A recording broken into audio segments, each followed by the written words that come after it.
Sabing, I hate drugs, I will not take drugs. Masasabi ba nila yan? Kayo ha? Huwag kayo magpupulburon.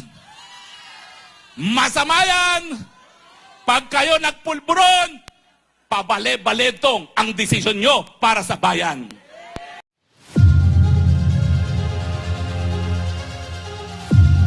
Cebu! Bago ko magsimula, meron akong tanong sa inyo. Kayo ba'y binayaran para makapiling namin ngayong gabi? Kayo ba'y nagbebenta na inyong lagda dyan sa PI na yan? Sabi ng mga ilan dyan sa Malacanang, laos na raw ang mga Duterte. Totoo ba yan? Sabi ng mga ilan dyan, kaya raw nila pabaksakin ang VP Sara Duterte. Totoo ba yan? At sabi ng iba dyan, mananalo daw ang tambaluslos kung hindi presidente, prime minister. At sabi ng iba dyan, dahil kailangan daw natin ng tambaluslos, kinakailangan baguhin ang saligang batas. Tama ba yan o hindi? Mga kaibigan, ngayong pong araw nito ay ika-25 araw ng Pebrero. Araw kung kailan ginuginita natin ang paghimaksikan ng mga ordinaryong mamamayang Pilipino sa EDSA. Nanguna rin po mga Cebuano sa labang ito nanindigan para sa demokrasya at para sa kalayaan. Huwag mo natin kakalimutan ang ating kasaysayan. Ang unang-unang gagawin na mga nais magpasasa sa posisyon para magpayaman, para manatili sa pwesto, para pagkakitaan ng gobyerno, ang unang-unang gagawin, lalapastanganin ang saligang batas. Tama o hindi? Kaya nga po, nung nagkaroon ng Peking initiative na ito, na PI talaga, hindi ko nasasabihin ko ng PI dahil ito ay prayer rally. Bahala na si PRRD mamaya. Kaya po nila sinimula ng PI dahil nais nilang maulit muli ang madilim na kasaysayan, isang gobyernong nagpapayaman, isang gobyerno nagpapasasa sa kapangyarihan. Papayag ba tayo? Cebu, maninindigan ba kayo? Mga kaibigan, marami rin akong naririnig na kami daw na tumitindig dito sa entablado laban sa PI na yan. Sabik lang makabalik sa kapangyarihan. Unang-una, hindi po namin kasalanan na naluklok ng 32 milyong Pilipino bilang Vice Presidente ang Inday Sara Duterte.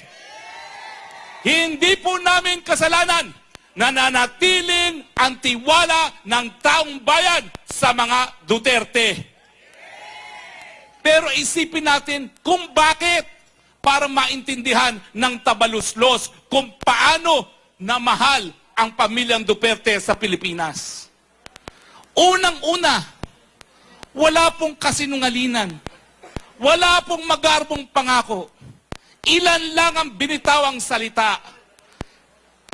Krimen, pagkain, trabaho. Wala na pong iba pang pangako. Nagawa ba yon o hindi? Nagawa ba yon? Pero pinaka-importante, meron pong isang salita. Kapag sinabing, I hate drugs, I will not take drugs. Masasabi ba nila yan? Kayo ha? Huwag kayo magpupulburon. Masama yan. Pag kayo nagpulburon, pabale-baletong ang desisyon nyo para sa bayan. Anong nangyari? Isang taon pa lang ang nakakalipas. Ang sabi ng isa, hindi ko kinakailangan ng charter change para umunlad ang Pilipinas. Isang taon pa lang ang nakakalipas, ano na naman ang sinabi niya nung nakalipas na linggo lamang? Kailangan natin ng charter change. Pulburon o hindi? Anong sabi niya nung nakalipas? Ang China, ang pinaka-importante nating kaibigan. Ano ngayon ang sabi niya? Ang China ay binubuli tayo. Pulburon o hindi? Ang sabi niya nung nakalipas, si Vic Rodriguez, ang pinagkakatiwalaan ko bilang Executive Secretary. 2 buwan pa lamang, nawala na ang Vic Rodriguez. Pulburon o hindi? Magtataka ba sila kung bakit hinahanap-hanap ngayon ang Presidente Rodrigo Roa Duterte dahil siya merong isang salita?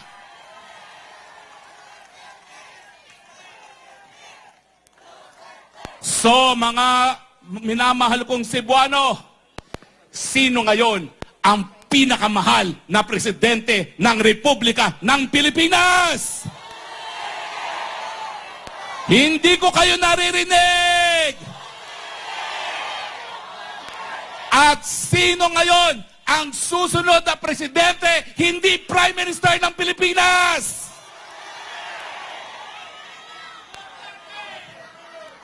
Ang pagmamahal po ng tao, hindi nakukuha sa gimmick. Ang pagmamahal ng tao, hindi sa pagmumudmod ng bigas na galing din naman sa taong bayan, linagyan pa ng pangit nilang mga muka.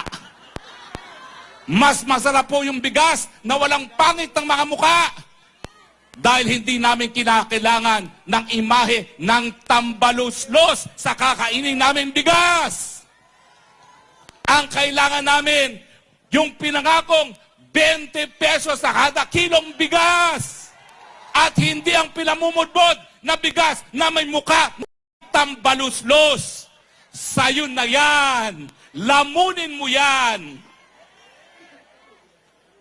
Pero prayer rally ito, ano ba kayo? Nakalimutan ko na prayer rally ito. Sorry po Pwede bang tayo magdasal? Tayo po tayo lahat at tayo po'y magdasal. Panginoon, maraming salamat po sa pagkakataon na kami po'y nakapagtipon-tipon para itaguyod po ang aming saligang batas. Nakasaad po sa saligang batas na kayo ang aming tanging Panginoon at sa inyo po kami nagtitiwala. Pinagdadasal po namin ang aming bansang Pilipinas, ang napakagandang bansa na sa kanyang humi at ganda, ang mga dayuhan ay nahalina. Pinagdadasal po namin ang mga nagugutom, ang mga biktima ng karahasan, ang mga biktima ng benggador na gobyerno na ngayon po ay nakaupo sa Malacanang. Patawarin niyo po kaming nagpabudol ng isang leader kapag binigyan ng pangalawang pagkakataon, gagamitin ng ang pagkakataon na yan, linisin ang kanilang mga pangalan. Hindi nangyari. Nangako ng 20 pesos sa kilo na bigas na ngayon po ay malapit ang maging 60 pesos kada kilo. Pinagdadasal po namin ang mga naghihirap na mga Pilipino, ang mga nagugutom na mga Pilipino dahil sa mga pangako na wala pong katuparan. Bigyan mo kami ng pag-asa and bless us, our Lord, knowing that you will not forsake us. We pray for our President. May he be filled with your Holy Spirit. We know that there is nothing hopeless in your name. We pray for a miracle. We pray that he be enlightened. We pray that he be liberated from the clutches of those whom we did not give any popular mandate to, but are now leading this country. We pray above all that we restore unity and faith in our government.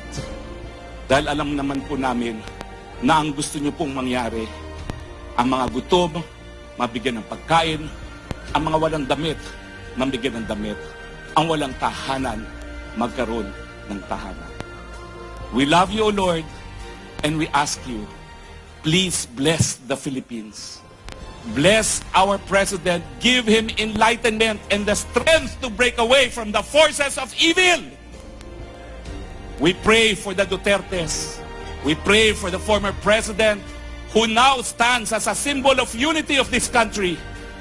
And we pray for the beacon of hope that you gave us in the person of Vice President Sara Duterte. Protect her from all evil, especially from the plottings of the tambuluslos of our land. All this we pray in the name of Jesus Christ, our Savior. Amen. God bless you, Cebu. God bless you, Philippines.